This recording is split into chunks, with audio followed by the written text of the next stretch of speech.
sore itu, 4 Desember 2021, langit seketika tertutup gumpalan abu. Gunung tertinggi di Pulau Jawa, Semeru, menyemburkan awan panas guguran kubah lava.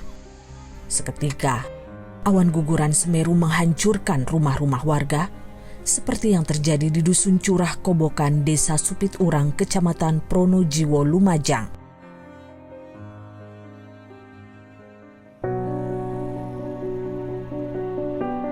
Muhammad Nurullah dan keluarga, warga asli Curah Kobokan, lolos dari maut.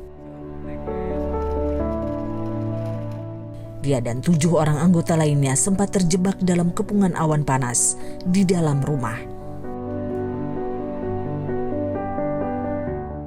Sebelum lavanya itu datang, itu kalau saya keluar sama keluarga itu mati kepanasan. Yakin sudah 100% mati kepanasan. Saya di dalam sini aja kayak di oven rasanya. Oh, panas. Bayi saya itu nangis. Sudah ini runtuh. Bapak saya, ayo keluar. Akhirnya cari payung, ambil senter. Itu kan posisinya kan gelap pekat banget. Area rumah Nurul di Curah Kobokan menjadi salah satu wilayah yang terdampak paling parah akibat guguran Semeru. Lokasi rumah Nurul terletak hanya 300 meter dari Besuk Kobokan, salah satu sungai yang menjadi aliran utama lahar Semeru. Nurul sadar rumahnya berada dalam kawasan rawan bencana. Dia dan keluarga sempat diminta mengungsi setelah gejolak Semeru pada Desember 2020 lalu. Namun hingga bencana terjadi pada awal Desember 2021, Nurul tak mendapat arahan lebih lanjut dari pemerintah daerah setempat. Pernah kalau di zona merah itu, tapi disuruh mengungsinya kemana itu nggak diarahkan, nggak ada tempat relokasinya. Otomatis kan kita warga di sini kan bingung mau ngungsi kemana. Negara hadir setengah hati bagi warga di Curah Kobokan. Plang penunjuk arah dan jalur evakuasi telah dipasang di sejumlah titik, tetapi simulasi tanggap bencana tak menjadi agenda rutin. Terakhir dilakukan lebih dari setahun lalu. Dulu pas kejadian yang tahun 2020 itu ada disimulasikan kalau ada lava, itu larinya itu ke masjid. Ya itu cuma lari, nyelamatin diri. Bagaimana nyelamatin diri, dibawa apa juga yang buat nutupin badan yang tebal gitu. Guguran Semeru berdampak pada 6 desa, yakni Desa Pronojiwo, Sumber Urip, Oro-Oro Ombo, dan Supiturang di Kecamatan Pronojiwo, serta Desa Sumber Mujur dan Sumber Wuluh di Kecamatan Candipuro. Berdasarkan peta kawasan rawan bencana, sejumlah desa berada di radius 15 km dari puncak Mahameru sangat rentan terhadap resiko aktivitas Gunung Semeru.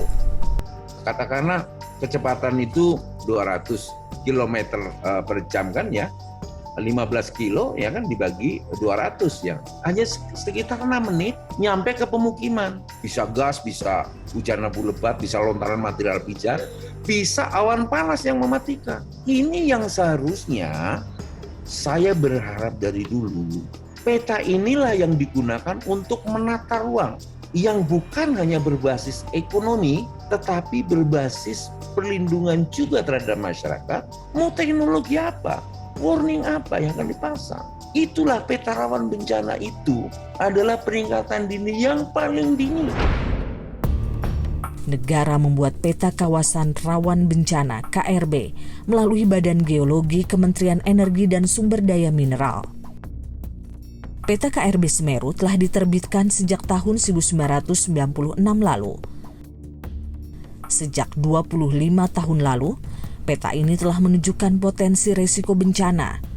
Sejumlah daerah berada dalam zona merah.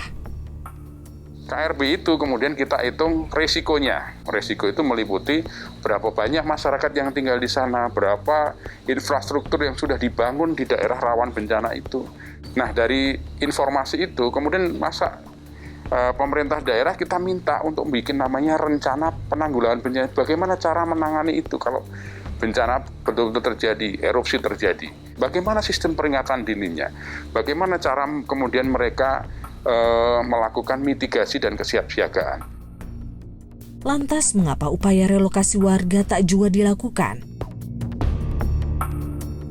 Kalau hanya mengacu kepada KRB tadi itu, desanya pindah, Mbak. Itu butuhnya bukan 1-2 hektar, ratusan hektar, Mbak. Kalau mereka direlokasi pindah, 2 desa misalnya. 2 desa itu kira-kira 20.000 orang yang harus dipindah. Coba bayangin gimana pindah 20.000 orang. Ini kan pindah orang, bukan pindah barang. Mau mindahkan semua sekarang dengan seluruh mekanisme dan kewajiban pemerintah untuk merelokasi mereka semua. Menyediakan sarana fasilitas kesehatan, pendidikan, sarana yang lain. Setelah bencana menimbulkan kerugian materi bahkan memakan korban jiwa, negara berencana menjadikan lahan seluas 81 hektar di Desa Sumbermujur, Kecamatan Candipuro sebagai area relokasi warga. Pembersihan lahan untuk hunian sementara Huntara tengah dilakukan bagi warga terdampak guguran Semeru. Kasus Semeru, pelajaran dari kemarin yang bisa kita ambil sesungguhnya adalah di beberapa titik-titik daerah yang potensi terjadinya semburan lava, masyarakat harus tunggang langgang, lari ke pengungsian tanpa diarahkan harus kemana mereka melakukan pengungsian. Indonesia adalah salah satu negara dalam kawasan cincin api Pasifik atau Ring of Fire. Cincin api Pasifik adalah serangkaian gunung berapi di Samudra Pasifik yang aktif maupun tidak aktif. Kawasan cincin api seperti Indonesia dengan jumlah gunung api yang masih aktif perlu upaya mitigasi bencana yang optimal. Teman-teman tim siaga punya inisiatif gimana bisa menyadarkan masyarakat ketika terjadi erupsi harus mengungsi.